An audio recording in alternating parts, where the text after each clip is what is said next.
이 리튬이온 배터리가 불이 한번 붙으면요, 완전히 다 탈 때까지 꺼지지가 않거든요. 욕조에다가 물 탁 담궈버리면 꺼지긴 한데, 여러분들께서 이거 불 나고 있는데 언제 그 욕조에 물을 받아가지고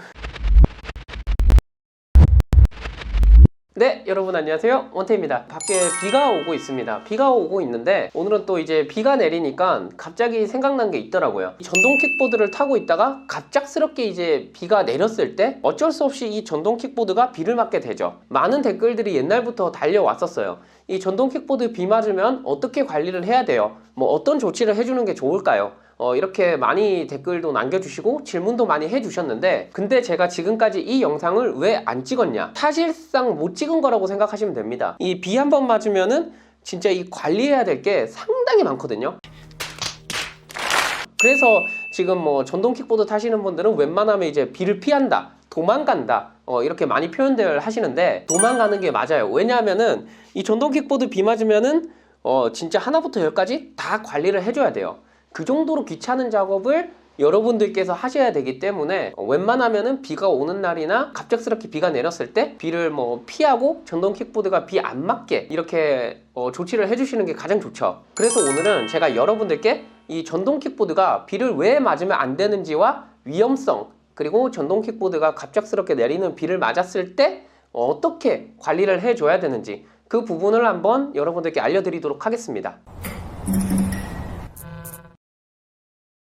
자, 일단은 이 전동 킥보드가 왜 비를 맞으면 안 되는지를 여러분들께 설명을 드릴게요. 보시다시피 이 전동 킥보드라 하는 거는 말 그대로 여기 안에 이 리튬 이온 배터리가 이렇게 들어가 있잖아요. 이 리튬 이온 배터리 같은 경우는요, 뭐 전기차에도 이렇게 들어가는 걸로 알고 있는데, 충격에도 굉장히 약하고 물에도 굉장히 약하고 온도에도 상당히 약한 뭐 그런 전기 배터리라고 생각하시면 돼요. 여러분들께서 이 전동 킥보드에 비를 맞았을 때 이 발판 안으로 물이 들어간다고 하죠. 물이 들어가서 고이면서 이 전동 킥보드의 이 셀 안에 습기가 차면서 그 안에서 이제 부식이 일어나고 녹이 쓸고, 그러다가 합선이 일어나고 이렇게 되는 거죠. 그러면 불이 납니다. 전동 킥보드 불 나면 얼마나 위험한지 아시죠? 한 이 정도 배터리면은 제 사무실 정도는 충분히 날려버릴 수 있는 그 정도의 위력을 가지고 있죠. 비를 맞거나 방전을 시키거나 뭐 충전을 할 때 굉장히 이 신경을 많이 써줘야 되는 그런 부분입니다. 근데 제가 이제 전동 킥보드 타시는 분들을 많이 만나다 보니까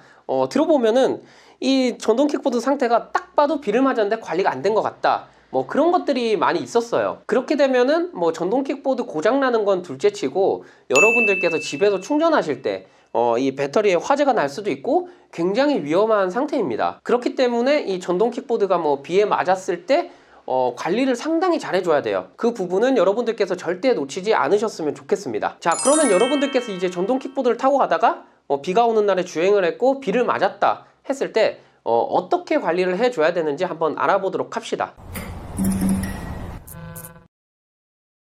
자, 일단은 전동 킥보드를 보시면요, 다 전선으로 이루어져 있어요. 전선.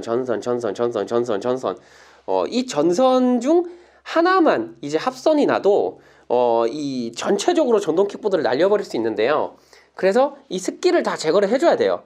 이런 전선 같은 경우는 어떻게 습기를 제거하냐? 여기 있는 걸 뭐 하나하나 이렇게 까가지고 여러분들께서 이제 뭐 말려주고 할 수가 없잖아요. 얘는 그래서 자연적으로 말려줄 수밖에 없어요. 그러니까 시간을 두시고 다 마를 때까지 기다린다. 뭐 얘 같은 경우는 방수가 되고, 뭐 TPMS도 방수가 되고, 뭐 스위치 같은 경우도 얘가 뭐 합선이 나거나 그럴 일은 거의 희박합니다. 왜냐면 말 그대로 이 스위치 같은 경우는 올리면은 이게 전선이 탁 붙었다가 딱 내리면은 탁 떨어지는 거예요. 그러니까 오프 상태면은 전선이 떨어져 있어요. 이 떨어진 공백을 물로 채워야 된다는데 그건 뭐 현실적으로 불가능할 것 같고, 만약에 가능성이 있다 하면은 이런 스위치겠죠. 이런 스위치는 안에 보면은 따다다닥 다 붙어 있어요. 그러니까 얘는 정말 그 공간이 이렇게 촘촘하다고 해야 되나? 촘촘하게 전선이 스위치를 이렇게 다 잡고 있기 때문에 여기 같은 경우는 이제 물이 들어가면은 합선이 날 확률도 있다.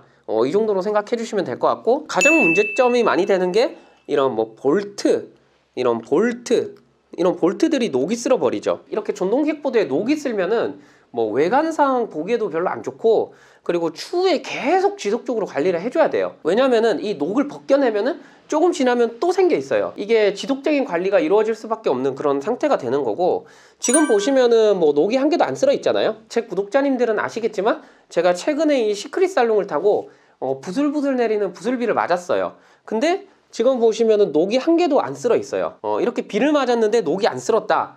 관리를 했기 때문입니다. 어떻게 관리를 하냐? 다이소에서 쉽게 구할 수 있는 방청 윤활제, 이런 것들을 한 개 준비하시고요. 그리고 마른 걸레를 준비하셔가지고 뭐 녹이 쓸 것 같다 하는데 조금 칙 뿌려주세요. 칙 뿌려주고 좀 닦아야죠.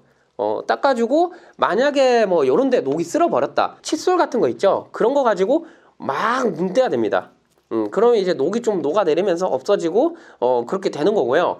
아무튼간 이런 방청 윤활제를 전동 킥보드에 이제 전체적으로 뿌려주는 게 좋아요. 대신 여러분들께서 주의할 게 이런 방청 윤활제를 여기 브레이크 쪽에 뿌리면은 그냥 저세상 간다고 생각하시면 됩니다. 브레이크가 한 개도 안 잡혀요.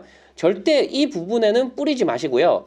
이 브레이크 위쪽으로 전체적으로 뭐 골고루 뿌리고 닦고 해주시면은 관리하는데 상당히 좋습니다. 이 방청 윤활제라고 하는 거는요, 쉽게 말하면은 얘가 이 코팅을 좀 해주는 거예요. 코팅을 하고 얘는 이제 공기 중으로 촥 날아가 버리죠. 그러니까 이게 뭐 알코올 같은 느낌으로 생각하시면 될 것 같아요. 소독을 해주고 날아가 버린다. 그래서 방청 윤활제 한 개 집에다 두시고 전동 킥보드 관리하실 때 전체적으로 골고루 뿌려주시면 될 것 같아요. 좀 중점적으로 뿌려줘야 될 게 뭐 이런 발판 쪽에 있는 볼트 있는 곳, 뭐 이런 곳들에 좀 많이 뿌려주시면은 이 볼트가 녹슬지 않고 오래오래 관리를 할 수 있습니다. 그리고 여기 서스펜션 쪽 보면요, 얘는 지금 뭐 유압식으로 돼 있는데 스프링 방식으로 돼 있는 전동 킥보드가 있어요. 거기에도 이 방청 윤활제를 샤워를 시켜주세요. 샤워를 시키고 나면은 여기에 있는 잡소음 이런 것들이 굉장히 많이 사라집니다. 그래서 이 뒷서스에서 소리가 난다, 잡음이 들린다 이러면은 이런 방청 윤활제를 뿌려주시면 됩니다. 그리고 이 서스펜션에 이 방청 윤활제를 뿌리고 이 구리스, 이런 구리스를 뿌려줘야 된다고 말씀하시는 분들이 굉장히 많은데 맞습니다. 이 서스펜션에 이런 구리스, 윤활작용을 할 수 있는 구리스를 뿌려주면 상당히 좋은데요. 저도 전동 킥보드를 타면서 4년 동안 별의별 일을 다 해봤어요. 뭐 이런 잡소리 날 때 신경 거슬려서 이것 뿌리고 저것 뿌리고 다 해봤는데, 얘를 뿌리면은 단점이 얘가 되게 꾸덕한 그 스프레이 같은 느낌이거든요. 그래서 얘를 뿌려주면은 바깥에서 이제 또 먼지나 이런 미세 돌 같은 게 서스펜션에 또 껴가지고 그게 또 부셔지면서 뜨드득 거리더라고요. 그래서 저는 웬만하면은 방청 윤활제만 뿌려주고 있습니다.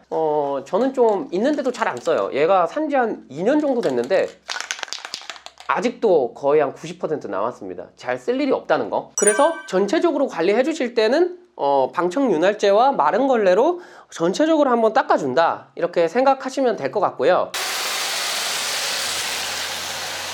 가장 대망의 전동 킥보드 배터리 같은 경우는 이렇게 열면요, 이렇게 배터리가 드러나잖아요. 이 배터리를 빼줍니다. 일단은 이렇게 빼주면은 배터리가 나오잖아요. 지금 제가 타는 이 전동 킥보드는 이 배터리가 탈부착식이에요. 이렇게 넣어서도 보관할 수 있고 이렇게 빼서 보관할 수도 있고, 그렇기 때문에 비 맞았을 때 관리적인 부분은 탈부착식 배터리가 훨씬 좋을 것 같아요. 자, 일단 배터리를 빼주시고, 배터리를 빼고 나면은 지금 여기 구멍이 뻥 뚫려 있잖아요. 그리고 여기도 구멍이 뻥 뚫려 있고, 이게 무슨 구멍이냐면 비가 들어갔을 때 비가 흘러서 이쪽으로 나오라는 그런 구멍입니다.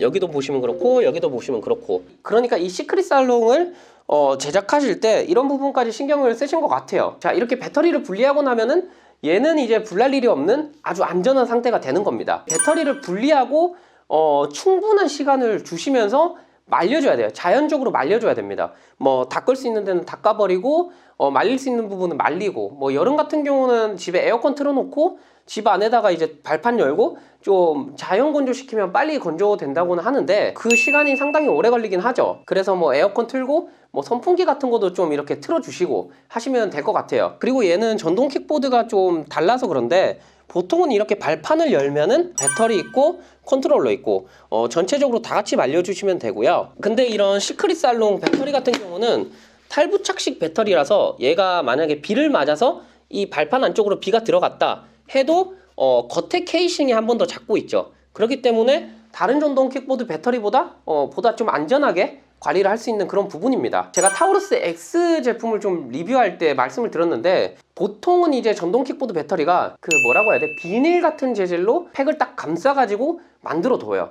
이제 모든 회사가 다 그렇지는 않은데 보통 저렴한 중국산 회사들이 거의 그렇게 많이 하죠. 그런 제품들은 불이 나면은 그 비닐 재질이 바로 녹아버려요. 녹아버리면서 불이 이렇게 촥 퍼지죠. 근데 이런 제품들은 이 철판 케이싱으로 한 번 더 잡아가지고 불이 났을 때 보다 좀 안전하게 한 번 더 보호를 해준다, 뭐 그런 부분이 장점인 것 같습니다. 그리고 만약에 밖에 배터리를 빼고 이렇게 말리고 있었는데 불이 났다 하면 어떻게 대처해야 되냐? 그냥 얘를 잡고 밖에 나가서 던지세요. 이게 방법이 없습니다. 왜냐하면 이 리튬이온 배터리가 불이 한번 붙으면요, 완전히 다 탈 때까지 꺼지지가 않거든요. 욕조에다가 물 탁 담궈버리면 꺼지긴 한데, 여러분들께서 이거 불 나고 있는데 언제 그 욕조에 물을 받아가지고 얘를 넣어가지고 이렇게 하겠습니까? 그렇기 때문에 가장 빠른 대처는 얘를 들고 밖으로 나가서 던져서 버린다, 밖에서 태운다, 뭐 그런 게 가장 좋은 것 같고, 이렇게 탈부착식 배터리가 아니라면은 불이 나고 있는데 발판 나사 하나하나 다 열고 그 다음에 배터리 배선 딱 찾아가지고 뽑고 그 다음에 얘를 뽑아가지고 가야 되는데, 사실상 그건 불가능하지만 이런 탈부착식 배터리가 들어간 전동 킥보드는 밖에서 빼서 이렇게 말리면서 이렇게 지켜보다가 만약에 불이 붙는다 이러면 창문 열고 던져버리면 됩니다. 내가 살려면은 어쩔 수 없어요. 제가 말씀드리는 부분은 이 배터리가 만약에 화재가 났을 때 집 안에 두시면 절대 안 된다, 어떻게 해서든 밖으로 빼라, 이런 말씀을 드리는 겁니다. 왜냐하면 이 리튬이온 배터리가 불이 한번 붙는다 하면요, 이 발암 물질들이 그 발암 연기라고 해야 되나? 아무튼간 그 연기가 사람한테 상당히 안 좋아요. 최대한 이 연기를 안 맡을 수 있게 처리를 해라, 이렇게 말씀을 드리고 싶습니다. 전체적으로 관리도 되고 배터리에 물도 다 말랐다 이러시면은 다시 전동 킥보드에 배터리를 넣고 이렇게 주행을 하시면 됩니다. 제가 전에도 말씀드렸는데, 나는 이 발판 열 줄도 모르고 이건 뭐 닦을 줄도 모르겠고 모르겠다 이러시는 분들은 비를 많이 맞았다 이러면은 가까운 AS 센터 가셔가지고 이 배터리 발판에 물이 들어갔는지 안 들어갔는지 한 번만 점검 좀 해달라 하시면은 보통 뭐 점검비 한 10,000원에서 15,000원 정도 받고 전체적으로 뭐 브레이크가 어떤지 뭐 어떤 게 어떤지 이렇게 진단을 해 주실 거예요. 그 돈 아끼려다가 집에 불 나면 좀 아쉽잖아요. 아무튼간 여러분들께서 할 수 있는 그러한 방법으로 관리를 해 주시면 될 것 같습니다. 자, 오늘은 제가 여러분들과 함께 이 전동 킥보드가 비를 맞았을 때 위험성과 어떻게 관리를 해줘야 되는지 이렇게 말씀을 드렸는데, 가장 좋은 건 뭐다? 비 올 때 전동 킥보드를 안 타는 게 가장 좋습니다. 그리고 만약에 비를 맞았다 하면은 내가 이 모든 것들을 관리해줄 그 각오를 하고 비를 맞으셔야 될 거예요. 그렇기 때문에 비는 피해가는 게 상책이다, 이렇게 생각을 하시면 될 것 같습니다. 자, 오늘 영상은 제가 여기서 마치고요, 다음에도 여러분들께 유익한 영상 많이 만들어서 찾아가도록 하겠습니다. 구독하기랑 좋아요 한 번씩 눌러주시고요, 다음 영상에서 뵙도록 하겠습니다.